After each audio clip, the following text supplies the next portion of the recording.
আজ ১৬ বছর পূর্ণ হলো আমি একজন বাঙালি মেয়ে একটা জাপানিজ ছেলেকে বিয়ে করেছি। বিয়ের পরে কিন্তু জীবনে অনেক সমস্যার সম্মুখীন হতে হয়েছে। জাস্ট একটা সমস্যা আপনাদের সঙ্গে শেয়ার করব আজকে। আজকে বিবাহবার্ষিক উদ্দেশ্যে বর আজকে ব্রাজিলিয়ান পাস্তা তৈরি করছে। চিজ আর চিকেন পাস্তা। আমাদের ওখানে অনেকটা মোগলাইয়ের মতন। যাই হোক দেরি না করে শুরু করি।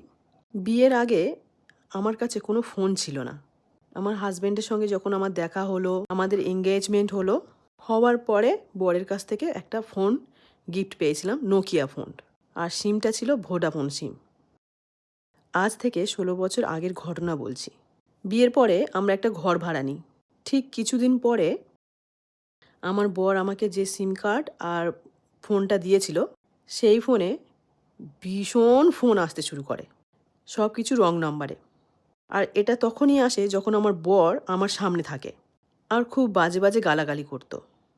আর যারা এগুলো করতো তারা ঠিক আমাদেরকে চিনতো, আমার নাম্বার জানতো।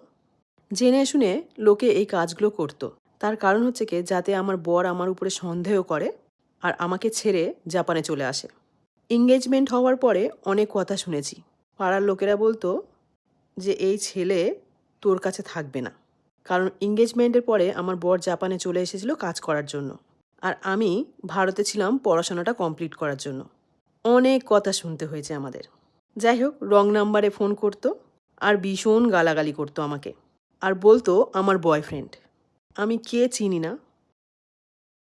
শেষ পর্যন্ত আমি ধৈর্য ধরে না থাকতে পেরে আমার বাবাকে দিয়ে আমি কথা বলিয়েছি। তাও ভীষণ গালাগালি করতো। একটা ফোন নাম্বার ব্লক করে দেওয়ার পরে অন্য ফোন নাম্বার থেকে ফোন করতো।